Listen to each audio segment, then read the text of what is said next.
Apakah yang dimaksudkan dengan analisis bahaya HACCP dan sistem kawalan kritikal?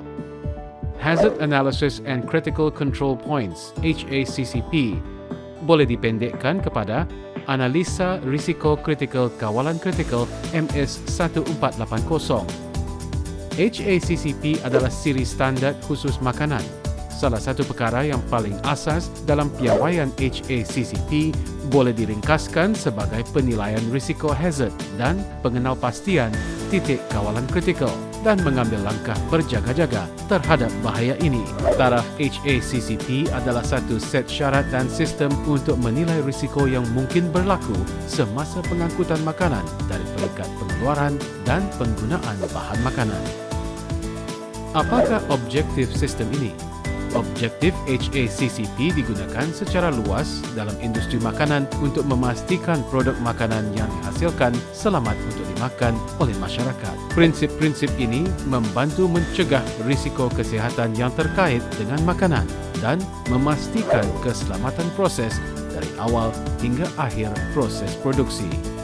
HACCP adalah standard keselamatan makanan yang diterima secara global yang menyediakan keselamatan makanan terhadap risiko kimia, mikrobiologi dan fizikal.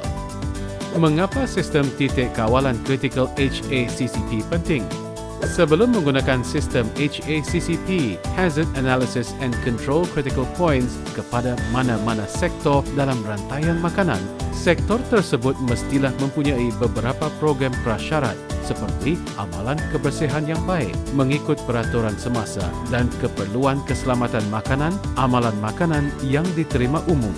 Untuk memudahkan pelaksanaan sistem yang berjaya, prasyarat ini mestilah mantap, berfungsi sepenuhnya dan disahkan. Pelaksanaan sistem HACCP yang berkesan dalam mana-mana perniagaan makanan memerlukan kesedaran dan komitmen pengurusan. Apabila analisis bahaya dilakukan di mana mungkin, berlakunya kemungkinan bahaya dan keterokan kesan buruk kesihatan, penilaian kualitatif dan kuantitatif bahaya, survival atau pembiakan mikroorganisma yang berkenaan, syarat pembiakan dan pengenalan toksin, bahan kimia atau agen fizikal dan semua keadaan sedemikian perlu dipertimbangkan. 7 prinsip sistem HACCP adalah: 1. Analisis bahaya. 2. Mengenal pasti titik kawalan kritikal. 3. Menetapkan had kritikal kawasan berisiko. 4. Menetapkan prosedur pemantauan. 5.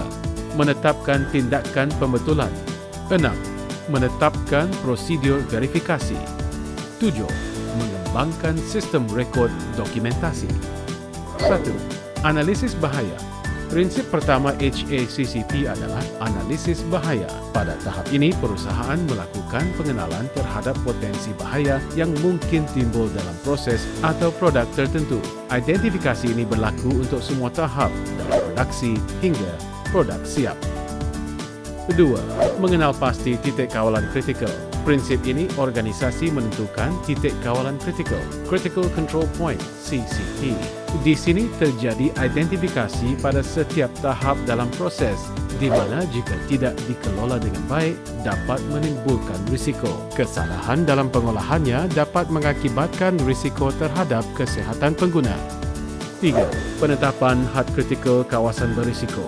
Pada prinsip ketiga, organisasi menentukan batasan-batasan kawasan berisiko atau tingkat toleransi yang tidak boleh dilanggar. Tujuan dari langkah ini adalah untuk memastikan bahawa CCP tetap terkendali. Penetapan had kritikal ini dapat dibuat dalam bentuk nombor ataupun simbol yang mudah difahami. 4. Menetapkan prosedur pemantauan. Berikutnya, organisasi menetapkan prosedur pemantauan.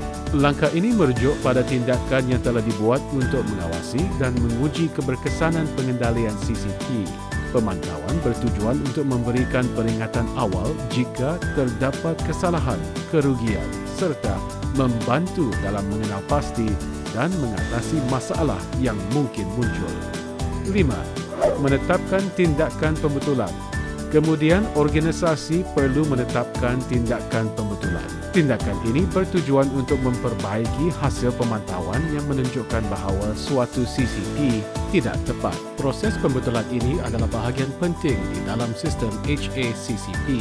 Jika terjadi ketidakpatuhan, langkah-langkah harus diambil untuk mengembali proses ke arah yang diinginkan. 6. Menetapkan prosedur verifikasi.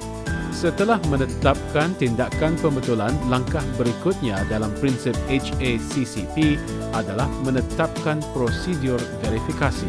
Tindakan ini bertujuan untuk memastikan apakah sistem HACCP beroperasi secara efektif sesuai dengan proses atau jika perlu ada perubahan tertentu. 7. Mengembangkan sistem rekod atau dokumentasi. Langkah terakhir dalam menerapkan prinsip-prinsip HACCP adalah pengembangan sistem rekod atau dokumentasi organisasi.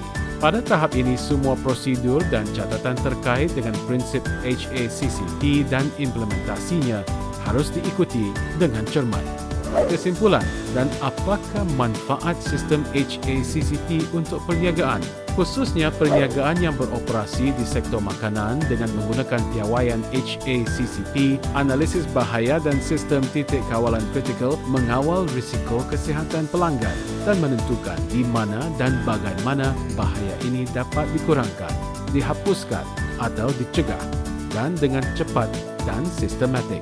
Sistem HACCP, analisis bahaya dan sistem kawalan kritikal terbuka kepada perubahan dan inovasi. Syarikat boleh dengan mudah menyesuaikan diri dengan sebarang perubahan yang akan mereka lakukan dalam sistem pengeluaran mereka. Dengan adanya sijil HACCP, keterjaminan dan tahap kompetitif syarikat pengeluaran tersebut adalah berdaya saing. Food safety is gainful. Safe food, good life. Praktikkan bersama. Sekian, terima kasih.